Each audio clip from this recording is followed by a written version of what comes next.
What's happening, y'all? Corey Buschlen from Fantasy Stock Exchange coming at you to bring you the breakdown of DFS in week 7 of fantasy football. As you guys know, on Mondays, as I always do, I break down the DraftKings Millionaire Maker Contest winner and their lineup and some of the stacks that they did and their lineup construction, where they spent up, where they ate the chalk, etc. And I do the same thing for the FanDuel Sunday Million Contest, as well as break down some of my own lineups. Now, if you guys want some of my advice, as always, I write a weekly GPP tournament lineups picks for FanDuel and for DraftKings on the DraftSharks website. So make sure you check that out each and every week. Definitely hit on some this week. Definitely missed on some this week. So without further ado, let's start with FanDuel. As you guys can see, Billy69 was the guy that took down the Sunday Million contest this week. So congrats to him. And a really interesting construction. I think you're going to see that in both the DraftKings and the FanDuel side of things. I kind of talked about the last, 6 FanDuel and DraftKings Millionaire Maker winners hadn't been stacking a whole lot. And we were starting to contradict ourselves saying, well, is stacking really a good idea because nobody's stacking in these Millionaire Maker winners and stuff? So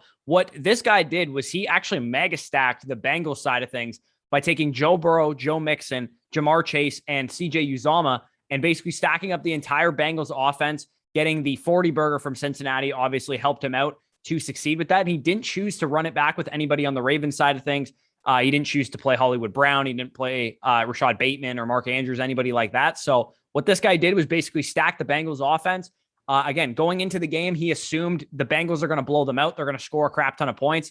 And he basically stacked his lineup in that way. Obviously played the one-off Damian Harris in the Patriots game where they hung 50 points on the New York Jets. And then, of course, he did stack up some high-priced wide receivers, Cooper Kupp and Mike Evans getting into the end zone multiple times, obviously helped this guy's lineup, and playing a one-off Hunter Henry as his flex position. So again, he assumed that the Patriots were going to destroy the Jets, played the two biggest touchdown scorers and biggest scoring players from those games, Damian Harris and Hunter Henry, and was able to cash out in his lineup, and then also played the Buccaneers defense. Again, assumed that the mini stack of Mike Evans and Tampa Bay Buccaneers is going to cash out because the Bucs are going to destroy the Bears. So he basically picked the 3 blowouts and predicted exactly who was going to score in each of those games. So congrats to him.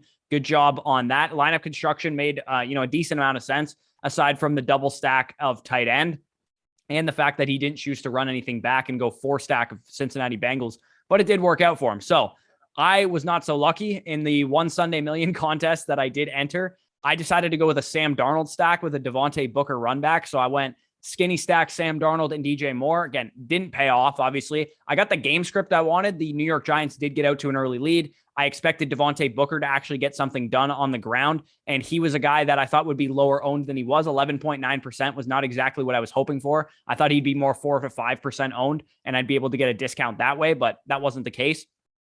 And then I chose to run it back with Sam Darnold and DJ Moore on the other side of things, playing catch up, potentially a big blow up game for DJ Moore. It was a great matchup for the Carolina Panthers offense, but they weren't able to get anything done really through the air. Sam Darnold had a bad game, wasn't very effective. And DJ Moore, same goes for him. He did, do what he could with Sam Darnold's putrid performance, but wasn't enough to get it done. Obviously, Aaron Jones was a guy that I chose to spend up on at running back. I thought, he'd be around 10% ownership, which he was. Because of Derrick Henry and Darrell Henderson around that price range, I figured a lot of people would just go up to those guys and ignore Aaron Jones altogether. Wasn't the case. I did hit big on Mike Evans and Jamar Chase. Again, I did correlate the Jamar Chase mini stack with the Bengals defense because I, had thought the Bengals defense was going to make it hard for Baltimore to have a big game in this one. They got out to a great start, definitely allowed some points towards the end of the game, but nonetheless was solid. And then TJ Hawkinson, Jalen Waddle, 2 guys that I just thought were in good spots this week. Jalen Waddle was very chalky. I definitely ate the chalk on him. Didn't really work out to the biggest degree. He did have an okay game, but didn't get into the end zone. And then TJ Hawkinson, I knew he'd be low owned, and I really liked him this week. Just didn't get into the end zone, nor did he have a big ceiling game. So moving on to 2 lineups that I did cash in. These were in a smaller field GPP, which is what I usually play in because I'm much better in smaller field. You can make a lot more mistakes than I am in these Millionaire Maker contests because, you pretty much have to have perfect lineups more or less to get into the money and make it worth your while. So what I did in this lineup, and this was actually in the Joe Holka Listener League, again, a 2000-ish entry, and it's rake free. So I choose to play in this contest because it is rake free. So as you guys can see on the screen, what I did was I took Aaron Rodgers, stacked him with Devontae Adams, ran it back with Terry McLaurin. And that, that worked out. I didn't necessarily get a ceiling game out of Devontae Adams. Looked like he was on his way to a big game at the beginning of the game. Didn't necessarily come to fruition, but overall, being able to get, 60 something points from those three guys definitely was a good stack there. I also chose to run it back with JD McKissic as well, because I figured, and rightfully so, the game script did go in the direction that I thought it was going to go. But the only problem was that Taylor Heineke wasn't looking JD McKissic's way until like the final drive or so. I thought once they got down in this game, they were going to throw to JD McKissic early and often. He's a guy that was creating big plays in the past, could have had a blow up game, and he was a lot higher owned than I expected either. I thought he was going to be a 4 to 5% guy, was 9.8% owned in this game. So not ideal there. Miles Sanders, of course, getting injured obviously hurt me big time, 22% owned, and he drops 3.2 points. Definitely sunk my lineup big time.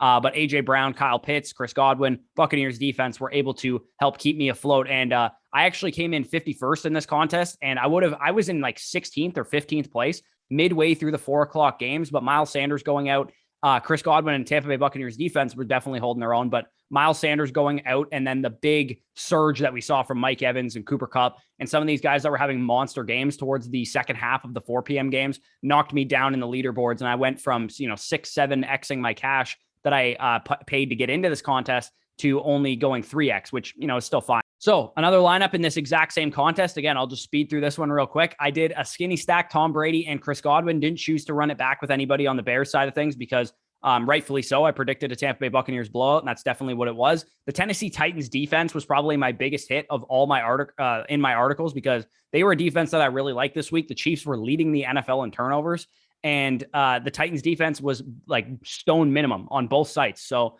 they were a defense that I really liked this week. They definitely paid off at their minimum price and 3.3% ownership. I wish I would have played them in every single lineup because it would have given me some flexibility.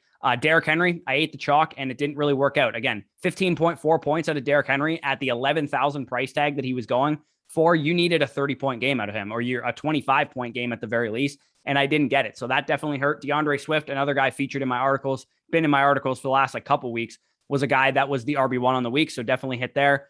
Brandon Cooks, not necessarily the greatest game out of him. Jalen Waddle, again, I ate the chalk there. Kind of mini correlation with Kyle Pitts as well. Kyle Pitts was a big hit of my articles this week. So those are my lineups on FanDuel. Now let's move over to DraftKings and Megan Joy's lineup. It looks like I'm assuming, followed a lot of DFS advice. It was a well-correlated lineup, definitely made the right picks here. So what she did, her primary stack, Matthew Stafford, Cooper Kupp, Van Jefferson, good stack right there. Definitely was able to pay off. You eat the chalk a little bit on Stafford and Kupp, but you get different with Van Jefferson.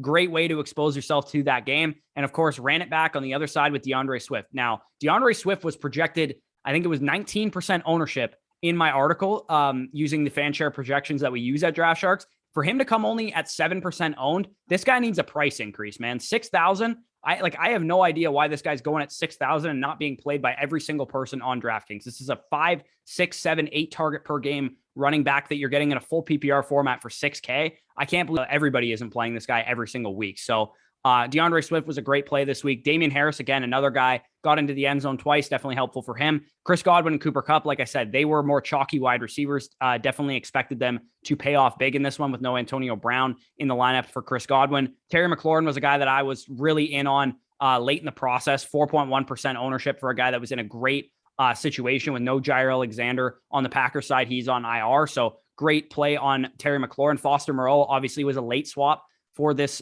particular lineup because Darren Waller was ruled out about halfway through the 1 p.m. games. And I'm assuming this person had Darren Waller in their lineup and pivoted from Darren Waller and maybe a cheaper wide receiver to Chris Godwin and Foster Moreau. They were able to save that money on Foster Moreau. He hit value for sure. 60 receiving yards and a receiving touchdown, definitely helpful for him. And the Buccaneers defense again. So great job for Megan Joy. Well-correlated lineup, definitely worked out in their favor. Pretty similar lineup to what I built, just a couple missing pieces here and there. So my lineup on DraftKings, I only played one GPP this week on DraftKings. The rest of the lineups that I played were cash. Somehow this lineup did actually win me min cash. So this was a $15 contest that I entered. There was about 2,000 people in it. I ranked 169. I was a lot higher in this lineup before the end of the 4 p.m. games, like I said, but Cooper Kupp going off, Mike Evans going off, who I didn't have in my lineup, definitely hurt me from that perspective. So what I did was I stacked Matt Ryan and Calvin Ridley to some success, I would say, because I didn't have Kyle Pitts, who was actually the higher scoring of the Falcons' main pass catchers. I went with Calvin Ridley. I chose to go with him. He didn't necessarily have the biggest game in the world, got a touchdown, but that's about it. Matt Ryan was able to hit value for me. He's been a guy that I've been on a couple weeks now, and he's been really good for me. So he might be a guy that I go back to the well on next week again, too. So DeAndre Swift, Derrick Henry. Again, I paid up on Derrick Henry. Didn't necessarily work out for me, but DeAndre Swift was able to pick up the slack there. Marquise Brown had a pretty solid game. One of my dart throw GPP plays listed in my article was DeMarcus Robinson. And the reason was basically because Mecole Hardman was getting a lot of steam as a great GPP play this week in a matchup against Tennessee that was giving up a lot of points to wide receivers. And what I was thinking in my process behind this was DeMarcus Robinson is the guy that actually runs more routes than Mecole Hardman as the secondary wide receiver behind Tyreek Hill. So I figured if anybody's going to catch a long touchdown in this game, it's going to be the guy that's on the field more. And if DeMarcus Robinson's on the field more, he has a higher chance to catch a long touchdown in this game. And at 0.9% ownership, which is what I expected him to be very low owned, if he did catch a touchdown and Mecole Hardman didn't, then that was a big leverage factor, big differentiation factor, not only just from Mecole Hardman, but also from Tyreek Hill and Travis Kelce getting exposure to Mahomes as well. So he was a play that I really liked this week. Didn't necessarily work out in my favor, but it was worth a shot in a contest like this. If I had hit on DeMarcus Robinson, then that would have definitely put me in good shape heading from the 1 p.m. slate to the 4 p.m. slate. Again, overall, you can see this lineup just had a couple good picks here, a couple small misses there. Giants defense, another defense that was featured in my DFS article. So defensive wise, I was really sharp this week. Couple misses at running back. I decided to eat the chalk and Derrick Henry in a couple of my lineups. Didn't necessarily work out. DeAndre Swift was a big hit and a couple misses at wide receiver. So overall, like I said, if you guys enjoy this video, as always, hit the like button, subscribe to the Draft Sharks YouTube channel if you are new. Comment any of your thoughts down below. Make sure to check out the website, draftsharks.com. Constant content being pumped out on there. And stay tuned for Fridays and Saturdays when I release my GPP tournament picks for you guys to help win some money in DFS this week. So peace out, guys, and I'll talk to you soon.